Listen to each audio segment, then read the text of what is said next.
कल्याण के 14 गांवों को नवी मुंबई में शामिल करने से जुड़ी अधिसूचना जारी होने के बाद अब नवी मुंबई में सियासी पारा गर्मा गया है।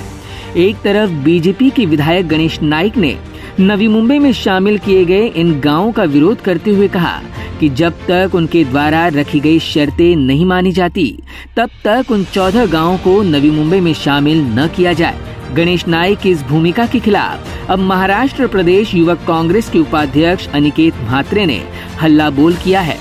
बिना नाम लिए गणेश नाइक पर अप्रत्यक्ष निशाना साधते हुए अनिकेत म्हात्रे ने कहा कि साल 2015 में जब महासभा में 14 गांवों को शामिल करने का प्रस्ताव उस समय सत्ता में बैठी एनसीपी ने मंजूरी के लिए पटल पर लाया था, तब एनसीपी के साथ सत्ता में रहकर कांग्रेस ने इस प्रस्ताव का जमकर विरोध किया था।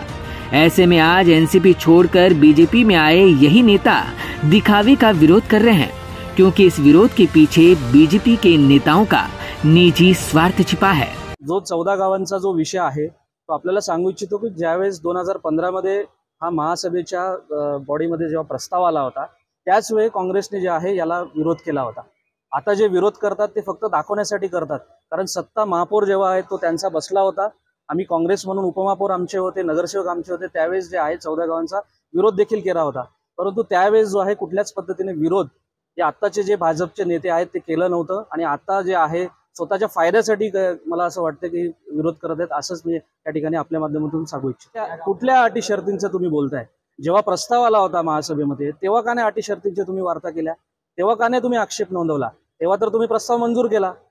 हे कुठेतरी दाखवण्याचं काम जे आहे भारतीय जनता पार्टीच्या वतीने सुरू आहे। स्वतःच्या फायद्यासाठीच कुठेतरी विरोध करताना इथे भारतीय जनता पार्टीचे नेते दिसत आहेत, असंच मला या ठिकाणी ठामपणे सांगायचं वाटतं। निश्चितच आपण बघा ना, ज्या पद्धतीचे आपण प्रेस कॉन्फरन्स पाहिले असतील की मी प्रत्यक्ष स्वतःही पाहिलेली आहे, त्यावरून तर असंच समजून येते का कुठेतरी जनतेची दिशाभूल, मूलभूत सुविधांपासून दिशाभूल करण्याचं काम आणि नवी मुंबई शहरातील जे समस्या आहेत मूलभूत सुविधा ज्या आहेत त्या चक्रोईमध्ये अडकवण्याचं काम या भारतीय जनता पार्टीच्या नेत्यांनी आतापर्यंत केलेलं आहे। Bureau input, EW network.